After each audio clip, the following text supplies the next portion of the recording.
At a special session of the United Nations Security Council on Wednesday, the U.S. called on China to cut off all oil exports to North Korea in response to Pyongyang's recent missile test. Through sanctions, we have cut off 90% of North Korean trade and 30% of its oil. But the crude oil remains. The major supplier of that oil is China. North Korea test-fired its most advanced ballistic missile yet on Wednesday.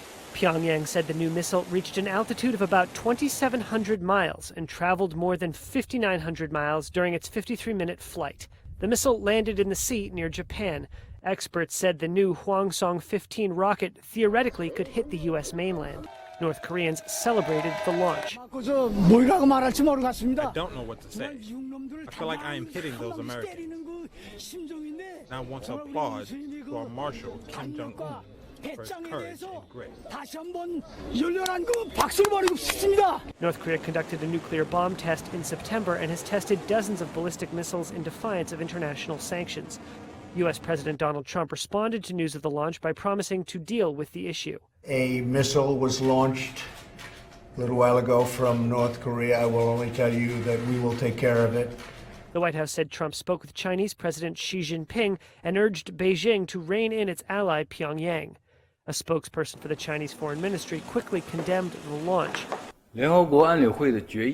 The UN Security Council has clear prohibition on this kind of missile launch activity by North Korea. China expresses grave concern and opposition to North Korea's launch activity. China strongly urges the North Korean side to abide by the Security Council's relevant resolutions and cease taking actions that increase tensions on the peninsula.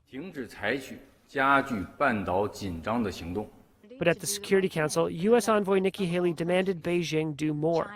She also said that the U.S. did not seek war, but that war would be devastating for North Korea. And if war comes, make no mistake, the North Korean regime will be utterly destroyed. China's envoy to the UN said Beijing favored a diplomatic process toward easing tensions on the Korean peninsula. Canada on Wednesday announced it will host an international meeting in January to discuss ways to resolve the crisis. North Korea will not be invited.